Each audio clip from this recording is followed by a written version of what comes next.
Welcome to Dates Safe in the Philippines. I'm Mia, and today we need to have an honest conversation. The kind of conversation that might sting a little bit, but it's better you hear it from me now than learn it the hard way after you've already lost your savings, your dignity, and maybe even your faith in love. Today I'm sharing 10 behaviors that mean a Filipina is using you, and I need you to be really honest with yourself as you listen, because denial is expensive and the truth is free. Please subscribe first. I promise the advice I share here can save you from heartbreak, scams, and so much stress. Don't wait until you're already in trouble. Let's get into it. Behavior number 1. She has an emergency every single week. Her aunt is in the hospital. Her brother's motorcycle broke down. Her father needs medicine. The landlord is threatening to kick her family out. The electricity is about to get cut off. The roof is leaking. Her sister needs school fees. Does any of this sound familiar? Look, I'm not saying emergencies don't happen here in the Philippines. Life is hard. Medical bills are real. Poverty is real. But here's the thing. If there's a new crisis every single week that requires your money to fix, then you're not her boyfriend. You're her ATM with a heartbeat. A Filipina who genuinely loves you will be embarrassed to keep asking you for money. She'll try to figure things out on her own. She'll feel bad every time she needs help. But a Filipina who is using you, she's already planning next week's emergency while you're still sending money for this week's. Be honest with yourself. How many emergencies have there been in the last 3 months? Count them. If the number makes you uncomfortable, that's your answer. Behavior number 2. You've never met her family and she always has an excuse. In the Philippines, family is everything. If a Filipina is serious about you, she wants her family to meet you. She wants her mother to cook you adobo. She wants her father to size you up. She wants her siblings to tease her about her foreigner boyfriend. But if she keeps making excuses about why you can't meet her family, that's a giant red flag waving in the wind. Maybe her family lives too far away. Maybe they're too shy. Maybe it's not the right time. Maybe they're busy. Maybe. Here's the truth. If she wanted you to meet them, you would have met them already. A Filipina who is proud of her relationship will show you off to everyone she knows. A Filipina who is hiding something will keep you in a separate little box, far away from anyone who might accidentally tell you the truth about her real life. Behavior number 3. She disappears when you're not sending money. When you send money, she's the sweetest person in the world. Good morning messages, heart emojis, video calls, plans for the future. I love you, baby. I miss you so much. But when the money stops or slows down, suddenly she's too busy. Her phone is broken, the Wi-Fi isn't working, she's stressed, she has family problems, she needs space. Then you send money again, and boom, she's back. Miss ko na kita, baby. If her affection is directly connected to your wallet, that's not love. That's a transaction. And transactions are fine. Just don't confuse them with relationships. Behavior number 4. She gets angry when you ask questions. You ask where she was last night, and she explodes. You ask why she needs money again, and suddenly you don't trust her. You ask to video call at an unexpected time, and she accuses you of being controlling. A Filipina who has nothing to hide will answer your questions. She might even appreciate that you care enough to ask. But a Filipina who is using you will make you feel guilty for asking anything at all. She'll turn it around on you so fast that suddenly you're the one apologizing. This is manipulation, and it works because you don't want to lose her. You don't want to be the crazy, jealous foreigner. So you stop asking questions. You stop being curious. And that's exactly what she wants. Be honest with yourself. Are you walking on eggshells because you're afraid of how she'll react? Behavior number 5.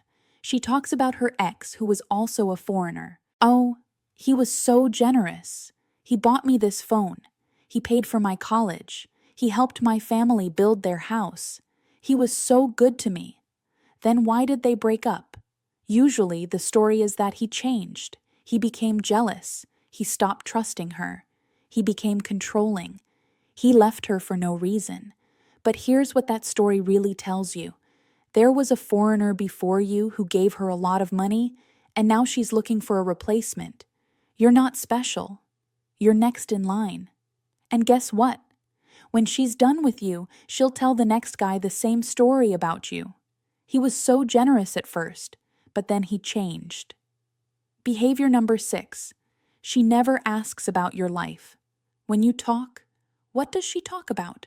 Her problems, her family, her needs, what she wants, what she dreams about.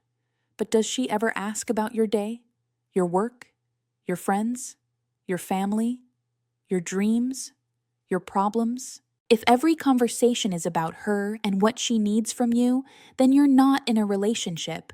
You're providing a service. A person who loves you will be curious about your life. They'll want to know how your day was. They'll remember the things you told them and ask follow-up questions.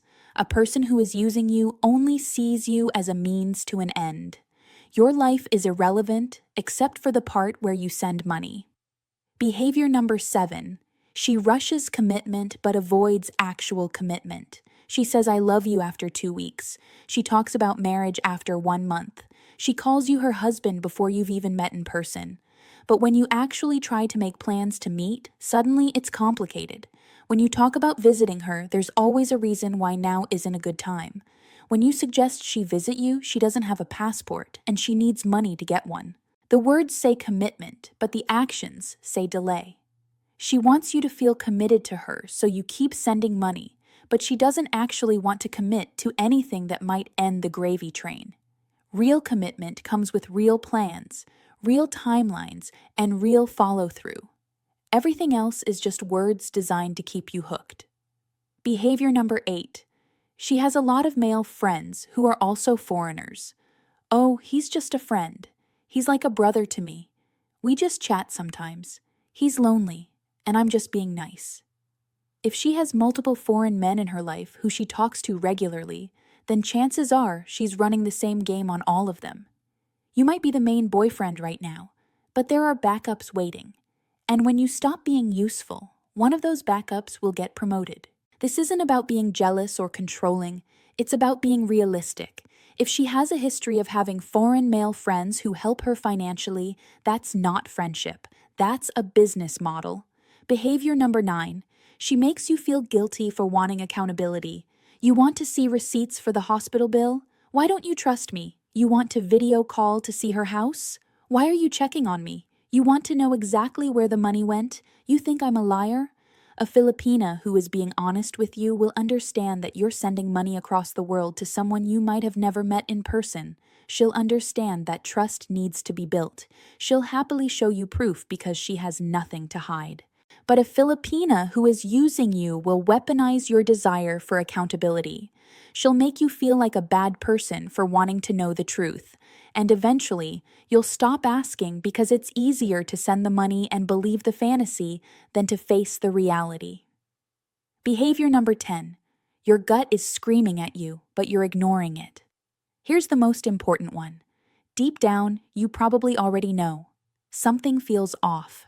The math doesn't add up. The stories have holes. The affection feels conditional. The timing is suspicious.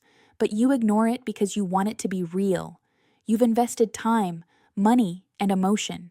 You've told your friends and family about her. You've imagined a future together. Walking away means admitting you were wrong. And that's hard. That's really hard. But staying means losing more. More money, more time, more of yourself. I'm not saying every Filipina who needs financial help is using you.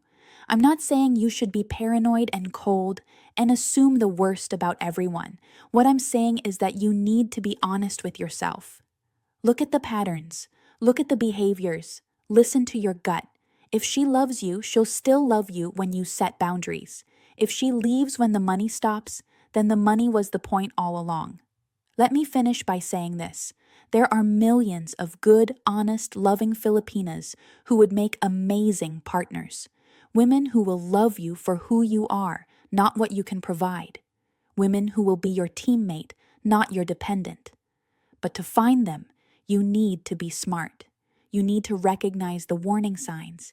You need to protect yourself first so that when the real thing comes along, you're still in a position to receive it. Don't let one bad experience ruin your view of Filipinas, but also don't let hope blind you to obvious manipulation. Be honest with yourself. It's the most loving thing you can do for your future. What do you think? Have you experienced any of these behaviors? Let me know in the comments below. And if this video helped you or made you think, please hit the like button and share it with someone who needs to hear it. My name is Mia. I live here in the Philippines, and my goal is to help you find love and stay safe while doing it. As always, don't forget to hit that subscribe button. I'll see you in the next video.